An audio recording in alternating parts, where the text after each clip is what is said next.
Hey guys, welcome back to Smart Singer Studio. I'm Sarah Tanini, your vocal coach.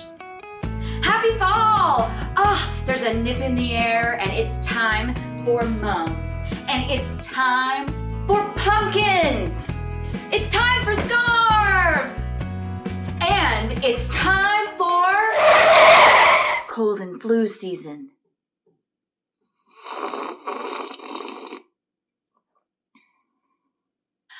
I know you don't want to think about it. You're not going to get sick this season, right? You take excellent care of yourself.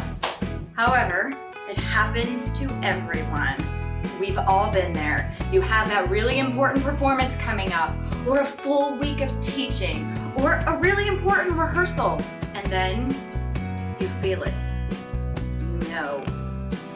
First comes the awareness of the reality that you're not feeling well. Then comes the crippling self-doubt. Should I cancel? Should I push through? What should I do? Is my voice ever gonna come back? It can be difficult to know and be honest about whether or not we should be singing. There's often a lot of outside pressure to perform. In fact, one of my early vocal coaches, Shirley Emmons, used to say, if you can't sing at a 7 out of 10, 10 being I feel perfectly healthy and amazing, and 7 being, I don't know, I think of it as in percentages, like I'm getting a solid C, then I shouldn't be singing. I would add, personally, if I'm at that 70%, if I'm at a 7, probably shouldn't be talking that much either. Vocal rest is the name of the game, you guys. So today we're going to go over a few gentle exercises to help get your voice moving if you've been unwell. In fact, I use these exercises on a daily basis to check in and make sure I'm feeling healthy. And when the time comes, if I'm not feeling well, I use them to assess whether or not I should be singing, or if I just need to drink some hot tea and go back to bed.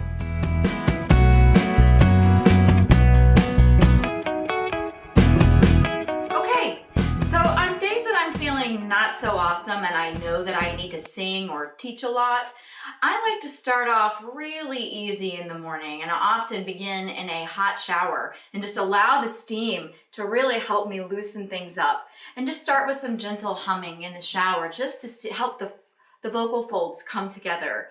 Then once I'm really ready to kind of warm up in my studio and start singing for real, I'm gonna make sure that I start on some small vowels and sounds. We're gonna talk about a few of those today and what that means.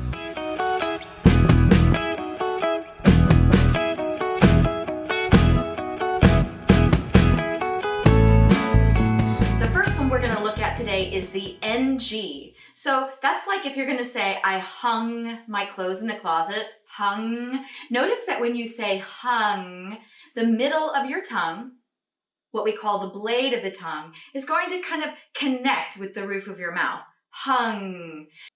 I see a lot of students who, when they make an NG sound for singing, will actually pull the tongue too far back. Hung, hung, and it kind of fills their throat. So be mindful that you want it to feel like it's going to fall forward just a little bit. I might even have you actually stand up and let gravity help you. Hung, hung. Let it fall forward in your mouth while we do this exercise. So I'm going to begin on A3 for the treble voices, A2 for the lower voices, and as always, if this is outside of your comfortable range, just wait until we get into a place that feels good for you. And we're gonna go hum. Nice and easy. Why don't you try? Good.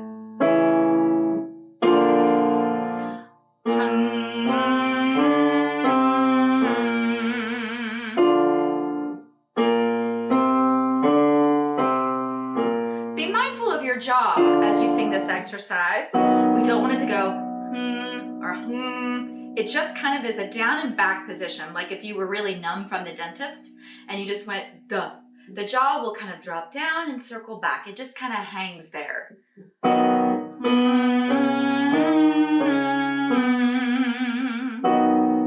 Your turn.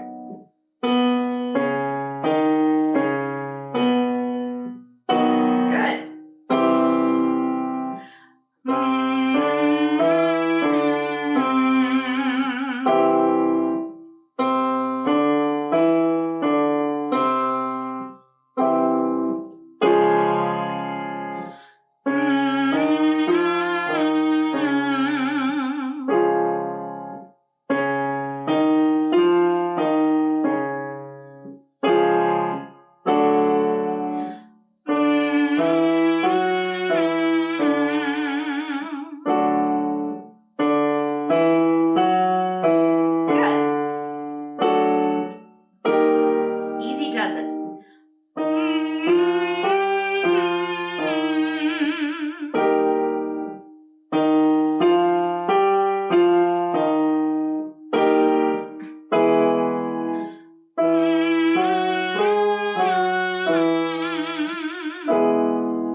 we worked through that NG exercise. It's a very small range. It's really kind of an easy thing. It's a great opportunity to observe if you feel any pain or what I would call a catch in the voice where no sound comes out. Obviously, if you haven't been feeling well and you're singing that and you're struggling, that's a really good sign that maybe today is not your best singing day.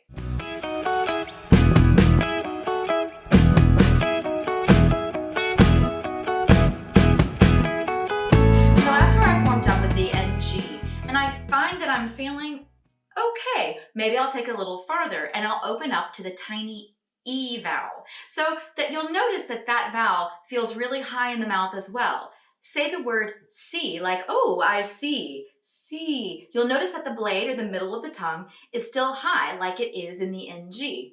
Tricky, right? So we're gonna actually use the NG and the E vowel together. And we're gonna say the word hung, and then gi, like a G-I. All right, why don't you try?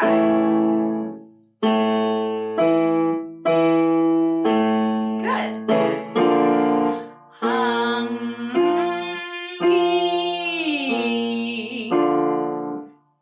Be sure you're closing to the NG right away.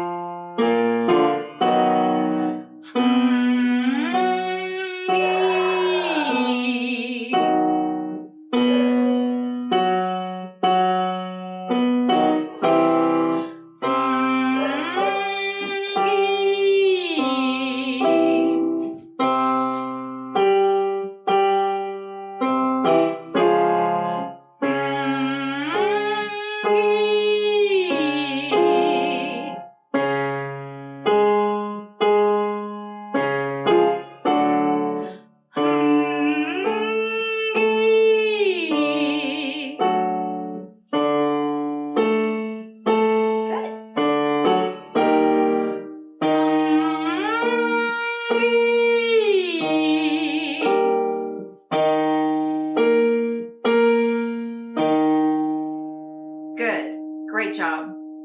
You'll notice that when I'm saying hung, I'm not really saying hung, I'm saying It's just that thinking of the word hung helps me find an NG that works for me. So as opposed to hungy, there you go. Good. Be mindful that the E vowel is sometimes a little bit tricky for students because we get afraid of how we think it sounds or how it feels. It's often a little bit louder to us than it is to the rest of the world. The best suggestion I can make about this is never go for the sound of an exercise. Always go for the feel and the function of an exercise. So, meaning if it feels easier and more fun, and if it feels nice and like the voice is healing, it's probably correct, regardless of if you think it sounds good or not.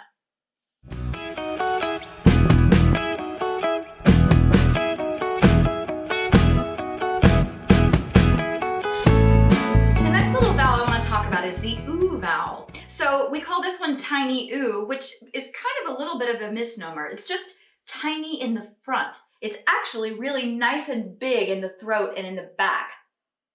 Ooh. So in order to make a tiny ooh, there's a couple things that will be helpful. First of all, imagine that you're walking down the street and you see something a little salacious. Ooh, hey, ooh, right? Think about how tiny your mouth is. It's not ooh. Well, I guess it could be. But in our world, we're gonna go ooh. Can you try it? Very nice. Good. Ooh. The other thing that can be helpful, beyond thinking about having little bitty fish lips, is also to use a straw. I'm telling you, there have been lots of really smart people who've done some incredibly helpful research on the wonderful effects of a straw on the voice. I'm absolutely convinced that if one has a straw and a cup of water, you can pretty much learn to sing really well in any style. We're going to use it today to help us find our tiny ooh. So how are we going to do that? First of all, you're going to close off the whole end of the straw and then blow into it. Obviously, you cannot blow through it. You've blocked off the end. But what you'll find is the air pressure will give you a lot of really helpful feedback about the spaces inside your mouth and throat that you can't necessarily otherwise be aware of. Gently blow, gently. And I like to observe that it helps me lift my soft palate, helps me be aware of that part of my body. Great. So once I've done that, I'm going to actually uncover part of the straw, only half, and I'm going to, again, start with A3 and A2. So A3 for the trebles, A2 for the lower voices. So we're gonna go.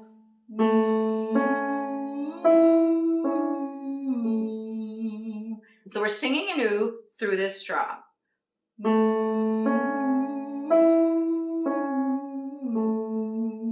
Your turn. I'll have to put this down.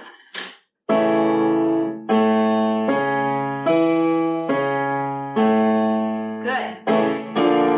So for me,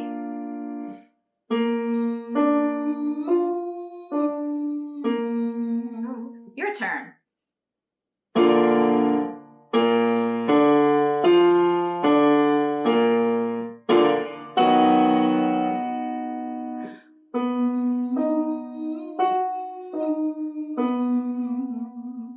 You go.